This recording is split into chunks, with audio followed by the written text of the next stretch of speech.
Good afternoon and welcome to all of you attending the exciting launch of the Honour Abuse Research Matrix. My name's Yasmin Khan and I'm the founder and director of the HALO project and also a national advisor to the Welsh Government for violence against women and girls, domestic abuse and sexual violence. I'd like to take this opportunity to thank Dr. Roxanne Khan and her team for their commitment, drive and ambition in establishing Honour Abuse Research Matrix. Although today is a launch, I know this will be one of many events and projects I'm sure that we will all benefit from in terms of sharing valuable lessons for victims and survivors of honour-based abuse. Like many of you here today, I have been involved in discussions at a local and national level around how we classify honour-based abuse. The one thing we can agree on is the lack of specialist support for our victims, the lack of refuge spaces for those with unsecure immigration status, and not forgetting the vital aftercare provision which is imperative for continued safety and recovery. We acknowledge the gaps which exist in services. We also recognise the difficulties specialist services face, not only just because of the funding crisis, but also because we are too busy providing services to be considered as an equal partner on decision-making bodies. The charities we represent, the governments we advise, will be better informed to make key decisions on how services should be delivered. We will be able to work with groups, individuals, academics and institutions to develop innovation, work in partnership, not only at a local level, but a national and international level. When I speak to survivors and victims, what I'm most inspired by is their resilience and gratitude for that one opportunity which has turned their life around, because somebody listened, because somebody believed.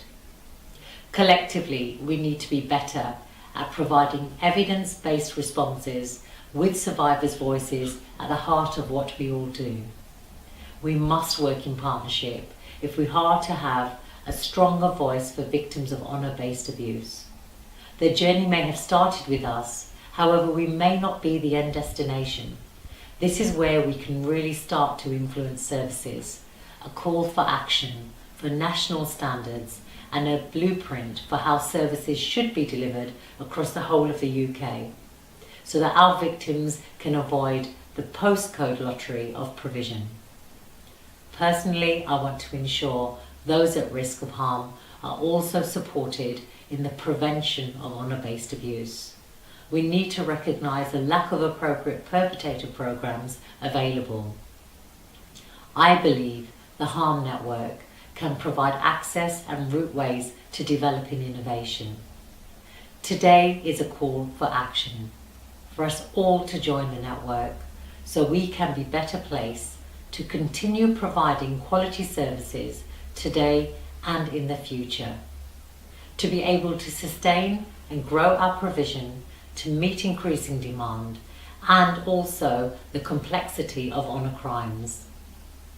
I'm absolutely delighted to be an ambassador for the Harm Network because I believe collectively we can achieve level of services our victims deserve.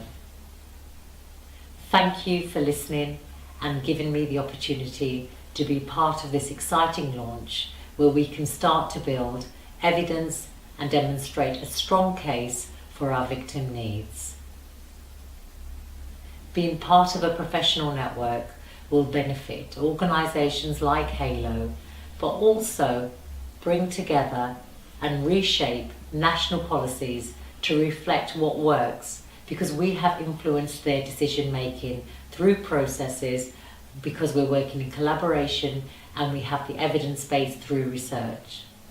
I look forward to working with you in the future, where I'm sure we will all meet, as we are all here for one purpose: to combat and eliminate this abhorrent abuse of human rights. Thank you.